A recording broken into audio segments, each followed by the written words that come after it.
NDA में seat sharing पर मंथन चल रहा है। बीजेपी चाचा भतीजे की लड़ाई खत्म कर साथ लाने की हर कोशिश कर रही है, लेकिन कोशिश सफल होती नहीं दिख रही। चाचा भतीजे सुलह के लिए नहीं मान रहे। बीजेपी जहां चाचा भतीजे की लड़ाई में हलकान है, तो वहीं चाचा भतीजे की लड़ाई में एनडीए में तनाव बढ़ता जा रहा है।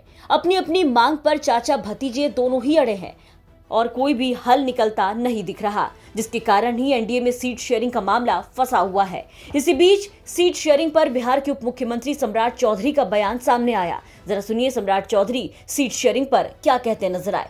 सवाल खड़ा कर रहे हैं। हो जाएगा, अभी तो चुनाव की घोषणा नहीं हुई है। घोषणा होने के पहले ही पूरा होगा। चिराग पासवान, उपेंद्र कुशवाहा नाराज है क्या साथ में आज? नहीं, सभी लोग आएंगे। तो सम्राट चौधरी का कहना है कि चुनावी घोषणा के पहले सब हो जाएगा। चिराग और कुशवाहा की नाराजगी पर सम्राट ने कहा कि सब ठीक है, सभी लोग साथ आएंगे। वहीं सम्राट चौधरी के बाद अशोक चौधरी का भी सीट शेयरिंग पर बयान सामने आया। क्या कहते नजर आए अशोक चौधरी, वो भी सुनिए।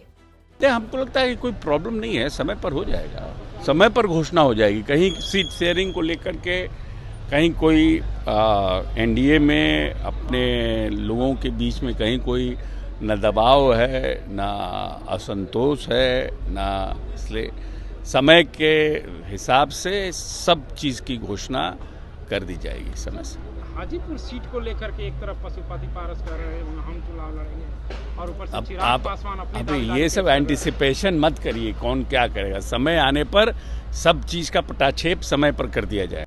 तो बीजेपी और जेडीयू का साफ कहना है कि कहीं कोई दबाव परेशानी नहीं है, सब कुछ एनडीए में ठीक है, समय आने पर सब हो जाएगा, जल्द हो जाएगा। वहीं हाजीपुर सीट पर चाचा भतीजे में मचे कलेश पर सवालों से अशोक चौधरी किनारा करते दिखे। बता दें कि बिहार एनडीए में नीतीश कुमार की वापसी ने जहां सीट शेयरिंग में चिंता बढ़ा दी है, तो वहीं हाजीपुर सीट को लेकर एनडीए में तनाव बढ़ता जा रहा है। चाचा भतीजे में बीजेपी सुलह कराने के लिए कई प्रस्ताव रख चुकी है, लेकिन चाचा पशुपति पारस ये साफ कह चुके हैं कि चिराग पासवान से कभी भी दिल और दल नहीं मिलेंगे।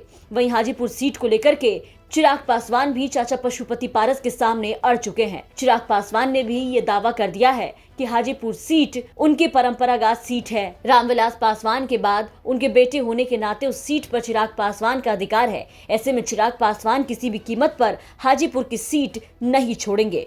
अब चाचा भतीजे में बीजेपी हाजीपुर सीट को लेकर के सुलह कराने के लिए कई प्रस्ताव रख चुकी है, लेकिन बात नहीं बन रही। असल लड़ाई हाजीपुर सीट को लेकर है, जिस पे दोनों ही दावा ठोक रहे हैं। ऐसे में देखना होगा कि बीजेपी कैसे ये मामला सुलझाती है और हाजीपुर सीट का मसला कैसे खत्म करती है। हाजीपुर सीट किसके झोली में जाती है? आपको क्या लगता है इस पूरी खबर पर? कमेंट करके अपनी राय जरूर बताएं। ये थी शुभम निराला की रिपोर्ट बिहार तक।